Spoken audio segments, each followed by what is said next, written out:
오늘 말씀 역대하 29장 1절에서 11절 말씀 가지고 문을 열고 예배하라라는 제목으로 하나님 말씀 증거하겠습니다. 오늘부터 6주간 히스기야 신앙 수업이라는 큰 주제로 하나님의 말씀을 전하고자 합니다. 히스기야 신앙 수업.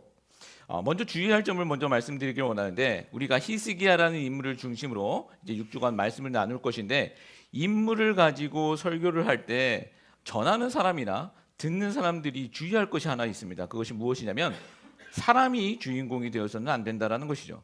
왜냐하면 성경은 위인전이 아니기 때문입니다. 한 사람의 위대한 업적을 칭송하기 위한 것이 성경의 목적이 아니기 때문이죠. 예배가 마쳤는데 아브라함만 기억하고 또 다윗만 기억하면서 돌아간다면 그것은 뭔가 문제가 있는 것입니다. 아무리 눈물 빼는 그런 설교를 했다 할지라도 그것은 바른 것이 아닙니다. 그러면 무엇을 우리는 발견하고 또 예배 끝나고 기억하며 돌아가야 하는 것일까요? 그 사람을 통해 일하시는 하나님을 발견하고 그런 하나님의 은혜를 기억하며 감사하며 도전받는 것이 맞는 것입니다. 소망합니다. 앞으로 6주 동안 진행되어지는 이 말씀 속에서 히스기야를 통해 일하시는 하나님을 발견하길 소망하고, 그 하나님이 오늘 나의 하나님이 되시는 은혜가 있기를 예수 그리스도의 이름으로 축복합니다. 아멘. 자, 본문으로 들어가기 전 왜 많은 그 성경의 인물들 중에 하필이면 히스기야일까라는 그런 질문을 먼저 좀 해봤으면 좋겠습니다. 우리가 매일 성경 선택해서 큐티를 하고 있습니다. 쭉 읽어보신 분들은 아시겠지만 저는 좀 이렇게 생각을 해보았습니다. 히스기야가 처한 환경이 오늘 우리의 현실과 매우 비슷하다라는 생각을 했습니다. 우리가 지금 이 미국 땅에서 2025년 마지막을 살아가고 있는 우리의 현실이 히스기야 왕이 처했었던 모습과 굉장히 비슷하다라는 생각을 했습니다. 앞으로도 계속해서 이야기 되겠지만 히스기야가 살던 시대는 녹록치 않았습니다. 성경 역사를 보면 히스기야는 남유다의 왕이었습니다.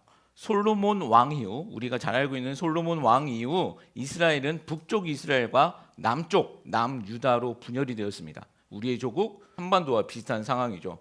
북이스라엘과 남유다는 한 동포였지만 대립이 굉장히 심했습니다. 그렇게 200년 동안 분열되어 살다가 북이스라엘이 아수르, 우리가 세계사 시간에 배운 아시리아 제국에 완전히 멸망을 당하고 맙니다. 대립하며 살았지만 그래도 동포였었던 나라가 남유다 입장에서는 완전히 침공당하고 멸망해버린 것입니다. 이 당시 아수르는요, 괴물같이 주변 국가들을 먹어치움으로써 제국의 몸불림, 이 몸집을 키우고 있을 때였습니다. 이제 북이스라엘이 멸망했으니 이제 다음 순서는 남유다가 되는 것은 뻔한 결과였죠. 우크라이나의 전쟁 보시면 폴란드 같은 그 우크라이나 인접 국가가 예민해지는 이유하고 똑같습니다. 우크라이나 다음에는 바로 우리가 될 것이라는 그 위기의식과 불안감이 있기 때문에 그들이 예민해지는 것이죠. 이스라엘은 큰 나라 아니었습니다. 남북 다 합쳐서 우리 조국 대한민국의 강원도만한 아주 작은 나라입니다. 그런 나라가 남과 북으로 갈려졌습니다. 이제 남유다가 제국의 밥이 되는 것은 시간 문제였었던 것이죠. 이때 남유다의 왕이 바로 히스기야였습니다. 앞으로 보시면 아시겠지만 실제로 북이스라엘을 패망시켰었던 아수르의 침략이 계속 반복적으로 일어납니다. 그 나라가 얼마나 두려움 속에 있었겠습니까? 미래에 대한 불안함, 내일 어떻게 될지 모른다는 두려움이 가득했습니다. 저는 이런 상황이 오늘날 우리의 현실과 비슷하지 않나라는 생각을 해보았습니다. 우리도 오늘이 만만하지가 않습니다. 우리가 사는 미국이 어느 나라의 물리적 침공을 받는 것은 아니겠지만, 앞으로도 그렇게 받지는 않겠지만, 그러나 여러저런 모습 속에서 경제적 침공은 이미 있는 것 같습니다. 또 이런 문제들은 쉽게 해결되어질 것 같지도 않아 보입니다. 뉴스에서 들려오는 소리들은 무엇을 믿어야 할지도 잘 모르겠습니다. 경제가 좋아진다라고 말은 하고 있지만 우리가 시장에서 체감하는 온도는 싸늘하기만 하죠. 솔직히 내일에 대한 희망보다는 불안함이 들 때가 더 많은 것 같기도 합니다. 우리가 사는 이 땅에 부흥의 시기가 와야 될 것 같은데, 회복의 시기가 와야 될 것 같은데 자꾸 쇠퇴되어져 가는 것만 같아 두렵기도 합니다. 이러한 때 우리는 무엇을 하며 어떻게 살아가야 하는 것일까요? 이 질문의 대답을 우리는 6주 동안 이 히스기야를 통해서 살펴보기를 원하는 것입니다. 다시 한번 소망합니다. 이 히스기야 이야기 속에서 하나님의 일하심과 오늘 우리를 향한 그 하나님의 마음을 발견하는 은혜가 있기를 소망합니다. 그래서 다시 한번 부흥의 때와 그 회복의 때를 소망할 수 있는 은혜가 넘쳐나기를 예수 그리스도의 이름으로 축복합니다. 첫 번째 좀 살펴볼 것, 성전문을 열었다라는 것입니다. 히스기야가 성전문을 열었다. 우리 1절과 2절과 3절 말씀을 다시 읽습니다. 히스기야가 왕위에 오를 때 나이가 25세라. 예루살렘에서 29년 동안 다스리니라. 그의 어머니의 이름은 아비아요 스가랴의 딸이더라. 그의 조상 다윗의 모든 행실과 같이 여호와 보시기에 정직하게 행하여 첫째 해 첫째 달에 여호와의 전문을 열고 수리하고. 아멘. 자, 1절 말씀을 보면 히스기야가 왕이 된 지 나이가 25살에 왕이 되었다라고 기록하고 있죠. 우리가 대통령이 바뀌면 어떤 일을 먼저 하느냐에 따라 그 대통령의 관심을 알 수 있습니다. 정권이 바뀌었을 때 경제에 관심을 갖고 있으면 그 경제 문제를 최우선적으로 해결할 것이고, 안보에 관심이 있었으면 국방 문제를 최우선 과제로 삼아 신경 쓰면서 그 문제를 풀어갈 것이죠. 앞에서 말씀드렸듯이 이 남유다의 상황은요, 경제도 안보도 아주 바닥을 칠 때였습니다. 읽지는 않았지만 히스기야의 아버지였었던 아하스 왕은요, 아주 악한 왕이었습니다. 특별히 하나님 앞에서 굉장히 악한 왕이었습니다. 하나님 대신 그는 이방 신들을 섬겼고, 그는 하나님께 예배하는 그 성정문을 닫게 하고 여러 신들을 섬기는 그런 산당들을 만들어 우상들을 섬기게 했습니다. 이스라엘 역사를 보면 하나님 앞에서 악한 왕이 많았지만, 그러나 그 중에서 성정문을 잠가버리고 성정문을 닫아버리고 우상 숭배를 시켰었던 왕은 아하스 왕이 유일합니다. 심지어 어떤 일이 있었냐면 자기 자식들까지 불살랐다라고 성경은 기록하고 있습니다. 우상을 위해 자기 자식들을 인신제사 불 가운데 던져버렸다는 것이죠. 우상에 그만큼 미쳐 있었던 왕이었습니다. 오늘 히스기야는 그런 자식들 가운데 살아남아 왕이 된 인물입니다. 아버지가 그렇게 자식들을 죽였는데 그 가운데 살아남아 왕이 된 인물이 히스기야입니다. 그래서 아마 그 어머니의 이름이 이렇게 1절 말씀에 기록되어 있는 것 같습니다. 당시 경제와 안보는 어땠을까요? 역대하 28장 말씀 보면 자세하게 그 남유다의 상황이 기록되어 있는데, 남유다는요 주변 국가의 끊임없는 공격을 받습니다.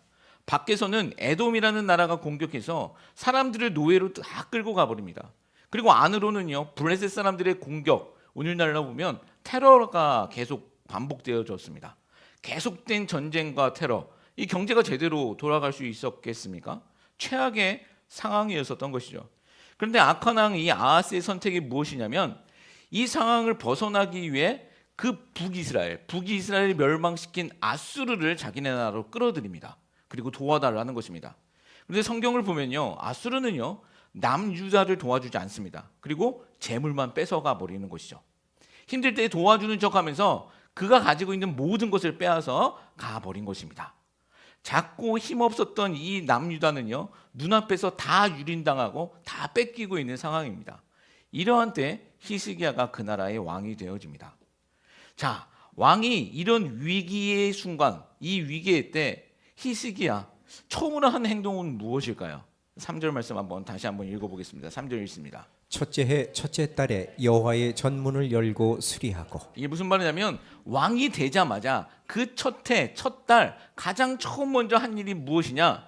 여호와의 전문들을 열고 수리했다라는 것입니다. 여러분, 히스기야의 가장 큰 관심은 닫힌 성전문을 여는 것이었습니다. 여기서 성전문을 연다라는 것은 하나님을 만난다라는 의미가 있는 것입니다. 구약 성경에서는 하나님을 공식적으로 만날 수 있었던 곳은 성막과 성전뿐이었습니다. 성전이 지어지기 전까지는 성막에서 하나님이 공식적으로 만나 주신 것이고, 성전이 지어진 이후로는 하나님께서는 오로지 성전에서만 사람들, 그의 백성들을 만나 주신 것이죠. 그렇기 때문에 그의 아버지, 그 왕이 그 성전문을 닫았다라는 것은 그냥 문 닫았다라는 의미가 있는 것이 아니라 하나님을 만나는 그 길을 막아버렸다라는 것입니다. 그리고 지금 히스기야가 그 문을 연 것입니다. 하나님을 만나는 그 길을 열게 되었다라는 것이죠. 여러분, 눈앞에 보이는 것은 그 나라의 참혹한 현실이었습니다. 아버지 아하스 왕의 그 만행으로 인해 그 참혹한 현실이 눈앞에 가득했습니다. 경제와 안보는요 완전히 바닥을 치고 있을 때였죠. 왕으로서 당장 이 문제들을 해결해야 했습니다. 그런데 히스기야가 바라본 그 문제의 원인은 무엇이었습니까? 왜 히스기야는 성전문을 열음으로 이 문제들을 해결하려고 했던 것일까요? 5절에서 8절까지의 말씀 또 읽어보겠습니다. 그들에게 이르되 레이 사람들아 내 말을 들으라. 이제 너희는 성결하게 하고 또 너희 조상들의 하나님 여호와의 전을 성결하게 하여 그 더러운 것을 성소에서 없애라. 우리 조상들이 범죄하여 우리 하나님 여호와 보시기에 악을 행하여 하나님을 버리고 얼굴을 돌려 여호와의 성소를 등지고 또 낭실문을 닫으며 등불을 끄고 성소에서 분향하지 아니하며 이스라엘의 하나님께 번제를 드리지 아니하므로 여호와께서 유다와 예루살렘에 진노하시고 내버리사 두려움과 놀람과 비웃음거리가 되게 하신 것을 너희가 똑똑히 보는 바라. 아멘. 자, 히스기야에게는요 신앙의 눈이 있었던 것입니다. 그 문제의 원인을 신앙의 관점으로 해석하고 있는 것이죠. 여러분, 어려움이 생길 때 사람들의 반응은 나뉘어지는 것 같습니다. 학교 다닐 때 시험이 끝나고 나면 꼭 어떤 아이들은 꼭 이렇게 말하죠. 선생님이 문제를 이상하게 냈다. 내 펜이 이상했다. 심지어 지우개가 잘 안 지워졌다 하면서 자기가 성적 보지 못하는 것을 이렇게 원망하기도 합니다. 보통 이제 공부 못하는 애들이 이렇게 하고, 이제 공부 잘하는 아이들은 왜 틀렸는지, 내가 왜 틀렸는지를 살펴보죠. 여러분, 우리는 어떤 쪽의 사람이었습니까? 저는 좀 전자였던 것 같긴 한데 가끔씩 우리 아이 때문에도 좀 걱정이 될 때가 있어요. 지난번에 시험을 보고 나서 잘 못 봤다고 하면서 선생님이 자기를 비워서 모르는 문제를 냈다는 거예요. 참 기도가 많이 필요합니다. 우리가 문제가 생겼을 때 현실을 부정하며 남 탓을 하는 사람들이 있어요. 보이는 것만 바라볼 때는 뭐 그렇게 해석할 수도 있을 것 같습니다. 그런데 반면 문제의 원인을 나에게서부터 정직하게 살펴보는 사람들이 있습니다. 내가 왜 틀렸는지를 내 안에서부터 점검하면서 찾아보는 것이죠. 우리가 이번 주 금요일에도 살펴보았는데 역사의 경영은요 하나님이 하시는 것입니다. 역사의 주관자는요 하나님이시다라는 것이죠. 왜 바벨론 제국이 하루아침에 그 신생 국가인 페르시아에게 멸망했습니까? 역사적으로 보면 여러 가지 해석들이 있을 수 있지만 성경은 여러분 간단하게 말합니다. 하나님이 자신의 약속을 지키시기 위해 바벨론을 무너뜨린 것입니다. 페르시아가 강대국 바벨로니아 제국을 이길 수 있었던 것은 단 하나입니다. 페르시아가 강해서가 아니라 하나님이 자신의 말씀을 이루시기 위해서 그 바벨론을 멸망시켰다라는 것이죠. 그 하나님은요 지금도 이 나라 위에서 일하시고 계시는 것입니다. 여러분 잊지 마시기 바랍니다. 성도는요 지금 그 역사 위에 일하시고 계신 그 하나님의 손길을 바라볼 수 있어야 되는 것입니다. 우리 가정 위에 일하시고 계신 그 하나님의 손길을 바라볼 수 있는 것이 신앙인의 눈이더라는 것이죠. 미국의 트럼프 대통령의 정치적 슬로건이 무엇이죠? 지금 모자에도 쓰고 다니죠. 마가, MAGA입니다. 마가 뜻이 뭡니까? Make America Great Again입니다. 위대한 미국을 다시 한번 만들자라는 것이죠. 왜 이런 슬로건을 그가 했을까요? 그만큼 미국이 어려운 것입니다. 옛날 같지 않다라는 것이죠. 오래전에 이민 오셔서 미국 생활 하신 분들은 다 공감하실 것입니다. 미국이 옛날 같지 않습니다. 그래서 마가 이 슬로건이 미국인들의 가슴을 움직인 것이죠. 우리가 살아가고 있는 이 땅, 이 미국이 평안해져야 합니다. 그래서 우리는 그것을 놓고 기도해야 합니다. 그래야 우리도 또 우리 자녀도 평안하게 살 수 있기 때문입니다. 근데 여러분 한번 잘 생각해 보십시오. 저는 우리가 다시 만들어야 할 미국은 위대한 미국이 아니라 Great Again이 아니라 Grace Again이어야 된다고 믿습니다. 미국이 돌아가야 할 길은요 위대함이 아니라 Grace, 하나님의 은혜 앞으로 돌아가야 된다는 것이죠. 여러분 이 미국 땅 하나님의 은혜로 세워진 땅입니다. 그것을 잊어먹고 망각하니까 여러 가지 문제들이 생기게 되어지는 것이죠. 여러분 이것을 바라보는 것이 신앙인의 눈입니다. 적어도 교회와 성도들은요 그렇게 기도해야 하는 것이 맞는 것이죠. 위대한 미국이 아니라 은혜 앞으로 돌아서는 미국이 되기 위해서 기도해야 된다는 것입니다. 우리 편이라고 그냥 박수만 치는 것이 아니라 정확하게 신앙의 눈으로 모든 것을 해석해낼 수 있어야 된다는 것이죠. 히스기야 왕으로서 맡은 첫 번째 일은요 성전의 문을 여는 것이었습니다. 히스기야는요 참혹한 현실의 그 두려운 그 모든 현실의 문제의 원인을요 신앙의 눈으로 바라보고 있는 것입니다. 이 문제의 원인을 국방에 힘이 없어서 경제적 시스템이 부족해서가 아니라 우리가 하나님을 버리고 등진 것이다 라고 믿고 있었던 것이죠. 그래서 왕이 되자 첫 번째로 한 것이 그 성전의 문을 여는 것입니다. 하나님의 그 은혜를 구해야 우리가 산다라는 것을 바로 믿고 있었던 것이죠. Grace again. 다시 하나님의 은혜 앞에 돌아가야 그것이 살 길이다라는 것을 그가 알았던 것입니다. 다시 은혜로 돌아가야 한다라고 외치고 있는 것이죠. 여러분, 우리에게도 이런 신앙의 눈들이 있기를 소망합니다. 신앙의 눈으로 모든 것을 해석해낼 수 있어야 되는 것입니다. 또 히스기야는요, 단순히 성전의 문만 열지 않았습니다. 5절 말씀을 보면 성전을 성결케 하고 봉사자들인 레위인들에게 너희들을 성결케 하라고 명령을 합니다. 여기서 성결이라는 단어, 이 성결이라는 단어 히브리어로 카도시라는 단어를 쓰고 있습니다. 거룩하다라는 단어입니다. 이 말은 단지 도덕적으로 깨끗하다는 의미 아닙니다. 우리가 이 거룩이라는 거, 할렐루야, 이거 아니라고 말씀드렸잖아요. 구별되다, 분리되다라는 뜻이 이 안에 있는 것입니다. 하나님은요, 자신의 백성들에게 언제나 이렇게 말씀하고 있습니다. 예전부터 지금까지 동일하게 말씀하고 있는 것이 이것입니다. 내가 거룩하니 너희도 거룩하라. 이 거룩은요, 구별되다입니다. 하나님은 자신의 백성이 세상과 구별되어져 살기를 원하시고 계시는 것이죠. 여러분, 사람은요, 동물과 구별되어야 합니다. 그렇죠? 사람은 동물과 구별되어야 합니다. 성도는요, 마찬가지로 성도는요, 하나님을 알지 못하는 세상 사람들과 구별되어져야 하는 것이 맞습니다. 달라야 한다는 것입니다. 가치관도 달라야 되는 것이고요, 생각도 달라야 하는 것이고, 그의 태도도 달라야 하는 것입니다.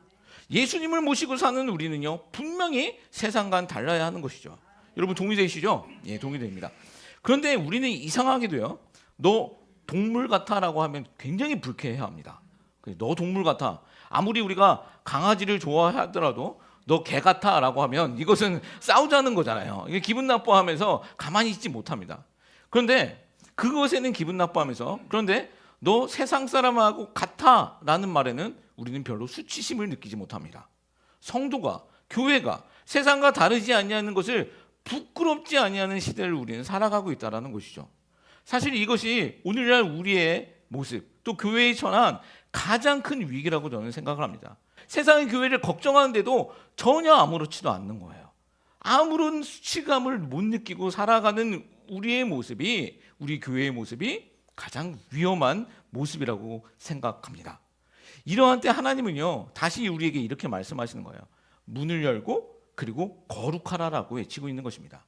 거룩은요, 단순한 그런 윤리적 의무가 아닙니다.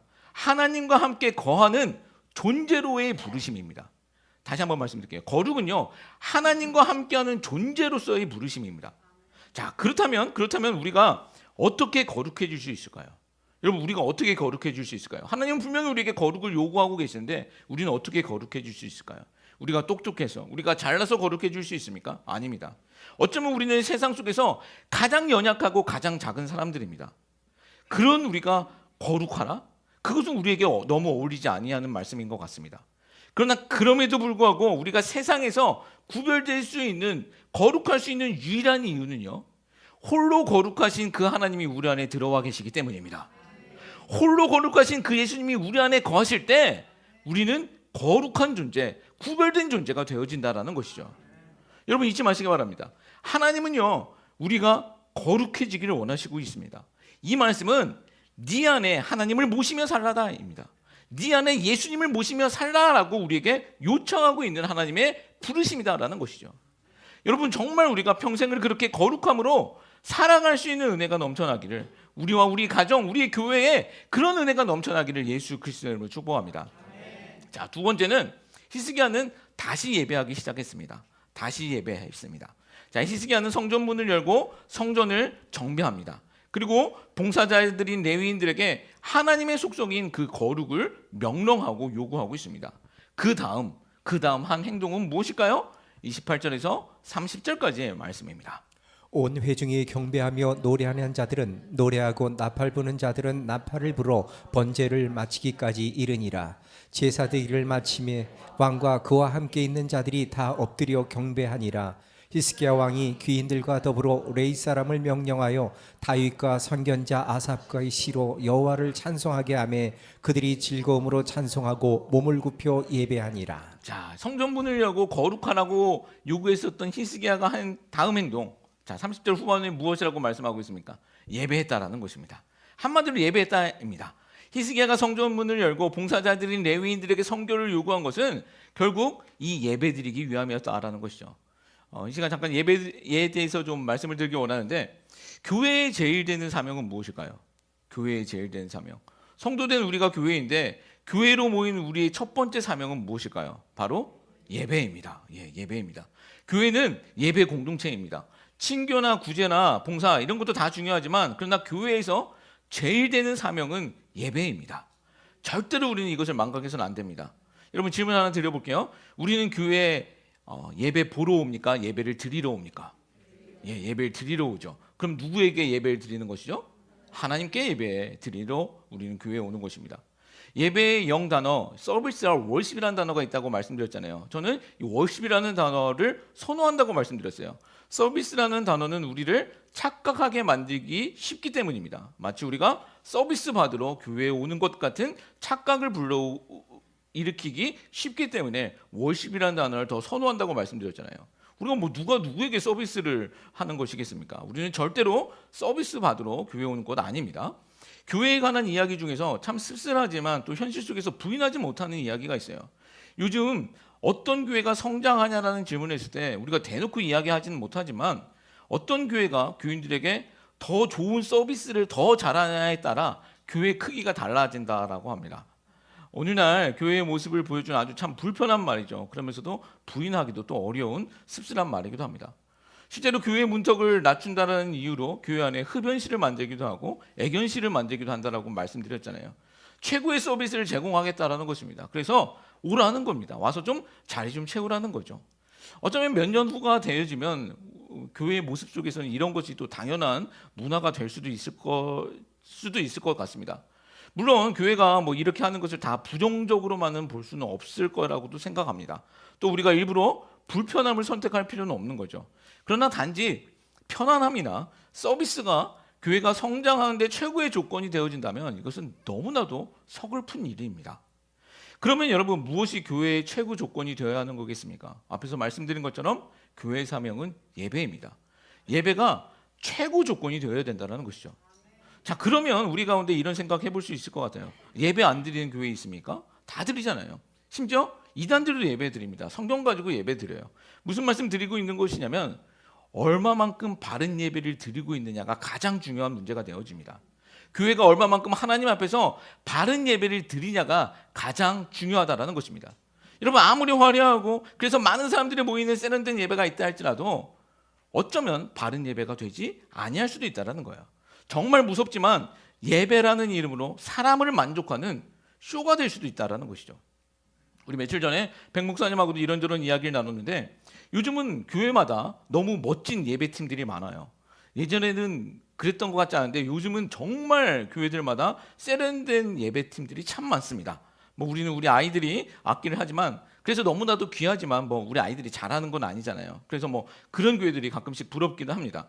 유명하고 큰 교회는 서로 그렇게 막 봉사자들이 넘쳐나죠. 근데 가끔은 예배를 하는 것인지 예술을 하려 하는 것인지 헷갈릴 때가 있는 것 같습니다.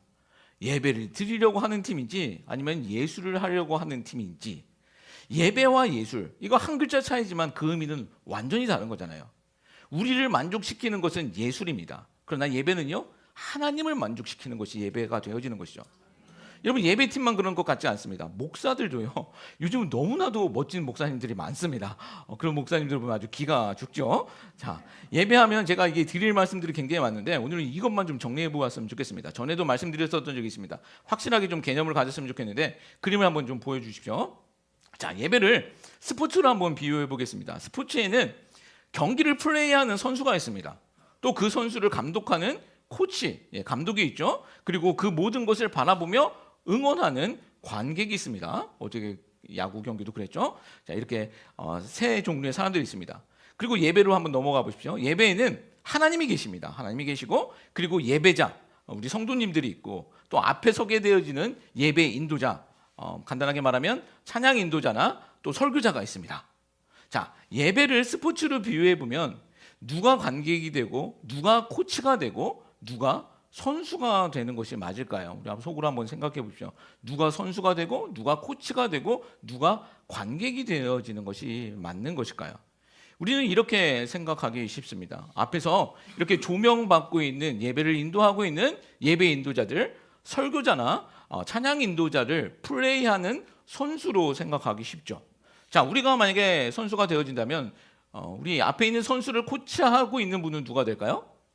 하나님이 되시겠죠. 하나님이 되실 것입니다. 그 선수를 코치하신 하나님, 그리고 그것을 바라보고 또 평가하는 관객은 우리 성도님들이 될 것입니다. 이렇게 생각하기가 굉장히 쉽습니다. 자, 그러면 다시 한번 질문을 드려볼게요. 자, 우리는 예배 보러 옵니까? 예배 드리러 옵니까? 예배 드리러 옵니다. 누구에게요? 하나님입니다. 자, 그렇다면 다시 한번 보십시오. 예배의 관객이 누가 돼야 하는 것입니까? 다음 그림. 예배의 관객은요, 하나님이 되셔야 되는 것이죠. 우리가 하나님께 예배드리고 있기 때문입니다. 그렇죠? 그러면 예배라는 스포츠에 플레이하고 있는 선수는 누굴까요? 예배자, 성도들이 되어야 하는 것입니다. 그러면 앞에서 예배를 인도하고 있는 우리와 같은 앞에서 예배를 인도하는 인도자들은요, 무엇일까요? 코치입니다. 앞에 서는 사람들은 하나님을 만족시키는 예배를 드리기 위한 선수들을 코치하는 그런 코치의 역할을 감당하고 있는 것입니다. 하나님을 만족시켜 드리는 예배를 드리기 위해 찬양을 인도하며 함께 찬양하는 것이고요. 하나님을 만족시키시는 예배를 드리기 위해 부족하지만 하나님의 말씀이 무엇인지를 악착같이 찾아내어 예배자들에게 선포하는 것이 우리의 임무입니다. 그렇게 앞에 선 사람들, 인도자들의 역할이 되어집니다. 근데 만약 이 앞에 선 사람들이 선수가 되고 성도들이 예배를 평가하는 관객이 된다면요, 그것은 예배가 아닙니다. 누가 잘하냐 장기자랑 되고 마는 것입니다. 그렇죠? 그렇게 되어지고 마는 것입니다. 예배가 아니라 전국 노래자랑, 띵동댕 그 평가받기 위해서 열심히 스킬을 보여주고 장기자랑하는 그런 모습이 되어지고 만다라는 것이죠. 여러분, 우리가 이 개념을 정확히 좀 알고 계셔야 합니다. 그래야 예배에 성공할 수 있게 되어진다는 것이죠. 자, 그렇다면 우리 성도가 어떻게 예배에서 선수가 될 수 있는 것일까요? 우리 그냥 가만히 앉아 계신데 어떻게 선수가 되는 것일까요? 가만히 앉았는데 어떻게 우리가 선수가 될 수 있냐는 거죠. 여러분, 찬양을 할 때 우리는 선수로서 전심으로 찬양하면 되는 것입니다. 또 말씀을 들을 때 정직하게 나를 그 하나님 말씀 앞에 세우면 된다는 것이죠. 그렇게 전심으로 찬양하고 정직하게 하나님의 말씀을 듣게 되면요, 아까 우리가 찬양했었던 고백처럼 우리는 하나님을 인정하고 하나님 앞에 두 손 두고 나올 수밖에 없다라는 것이죠. 하나님 맞습니다. 하나님 옳습니다. 하나님을 찬양합니다. 하나님만이 선하십니다. 그렇게 예배하게 된다는 거예요. 이것이 성공한 예배가 되어진다는 것이죠.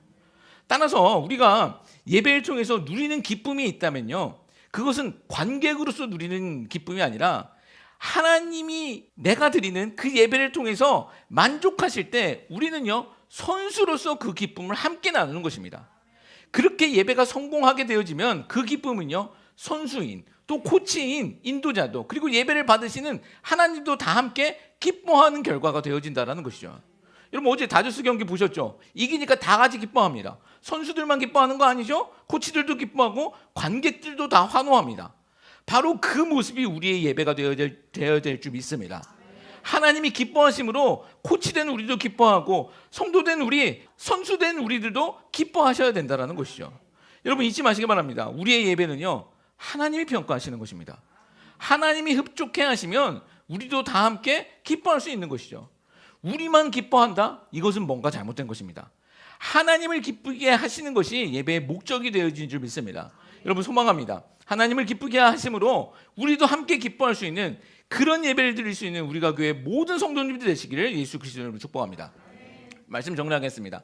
히스기야는 왕이 되었습니다. 그러나 그 현실은 만만하지 않았습니다. 안팎으로 계속된 전쟁이 있었고요, 믿었던 아수르는 속된 말로 뒤통수 쳤습니다. 도와준다고 하면서 재물만 다 약탈해 갔습니다. 안보도 경제도 비참한 상황 가운데 왕이 되었습니다. 히스기야, 이럴 때 왕이 된 것입니다. 자기가 한 일도 아니지 않습니까? 얼마든지 원망만 할 수도 있었습니다. 나 안 한다고 숨거나 포기해버릴 수도 있었죠. 그런데 히스기야는 신앙의 눈이 있었습니다. 이 모든 문제의 원인이 이스라엘이 하나님을 저버린 신앙의 문제였다라는 것을 바로 본 것입니다. 자신들이 처한 이 참혹한 현실이 국방력이 약해서가 아니라 경제적인 시스템이 부족해서가 아니라 하나님을 등진 죄의 문제, 신앙의 문제로 바라봤다는 거죠. 그래서 왕이 된 그가 첫 번째로 한 것이 무엇이었냐면 그동안 닫혀 있었던 그 성전문을 연 것입니다. 하나님께로 나아가야 산다라는 것을 알았기 때문이죠. 여기서 우리가 알아야 할 것은요, 히스기야가 이 연 문은 단지 그냥 건물 성전의 문만은 아니었습니다. 신약 성경 히브리서에서는 이렇게 기록하고 있습니다. 히브리서 10장 우리 19절 20절 말씀입니다. 그러므로 형제들아 우리가 예수의 피를 힘입어 성소에 들어갈 담력을 얻었나니 그 길은 우리를 위하여 휘장 가운데로 열어놓으신 새로운 살 길이요 휘장은 곧 그의 육체니라. 아멘. 예수 그리스도의 피로 그 열릴 새로운 살 길을 히스기야가 성전문을 열므로써 보여준 상징적인 모습이었다라는 거예요.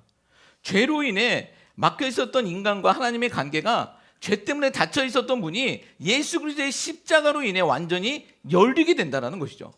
예수의 피로 성소, 그 성전에 들어갈 담력을 얻었다라는 것은 예수님의 피로 하나님께 나아가는 문이 완전히 열렸다라는 선언이 되어집니다. 그 열린 문으로 예수님은 우리 안에 다시 들어오셔서 우리를 하나님이 거하시는, 예수님이 거하시는 성전으로 만들어 주시는 거예요. 그렇게 우리가 구별된 자로, 거룩하게 된 자로 살아갈 수 있게 만드신다는 것이죠. 히스기야는요, 성전을 열어 정결케 했지만 이것은 그림자에 불과했습니다. 실체는요, 우리 예수님이 자신의 피로 하나님께 나아가는 문을 열고 우리 안으로 들어오셔서 우리를 성전 삼아 주시는 것입니다. 그렇게 우리를 교회로 만들어 가시는 것, 우리는 여기까지 아시고 여기까지 믿으셔야 되는 것입니다. 자, 그렇다면 그런 우리, 하나님의 성전된 우리, 교회된 우리는 그 다음에 무엇을 해야 하는 것일까요? 예배해야 된다는 것입니다. 교회가 하나님을 향한 예배를 잃으면 교회는 더 이상 교회가 아닙니다. 그냥 침묵 동호회 되고 마는 것입니다. 아무리 화려하고 아무리 많은 사람들이 모여도 하나님을 향한 예배가 아니라면 그것은 교회가 될 수 없어요.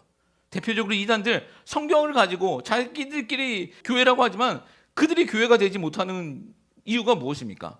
하나님이 받으시는 예배를 하지 않기 때문입니다. 통일교 보십시오. 그 늙은 할머니가 독생녀라고 하는데 그것을 하나님이 받으시겠습니까? 받지 않으시니까 거기는 교회가 될 수 없는 거예요. 그 바른 예배는 무엇일까요?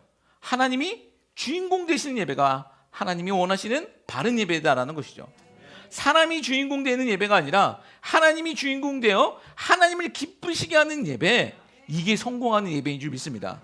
정말 우리 모두가 그렇게 예배할 수 있는 은혜가 넘쳐나기를 예수님의 이름으로 축복합니다. 오늘 말씀의 제목이 문을 열고 예배하라입니다. 히스기야는요, 암담한 현실 속에서 신앙의 눈을 열어 성전 문을 열고 예배함으로써 왕의 첫 발걸음을 띄었습니다. 이것이 부흥의, 회복의 첫 걸음이었습니다. 여러분, 우리가 힘들수록 더 예배에 집중해야 하는 이유가 바로 이것입니다. 여러분, 우리 캄캄하고 앞날 잘 보이지 않고 두렵습니까? 여러분, 예배에 더 집중할 수 있는 우리들이 되었으면 좋겠습니다. 그랬을 때 우리가 회복의 길로, 부흥의 길로 한 걸음 더 나아가게 되는 줄 믿습니다.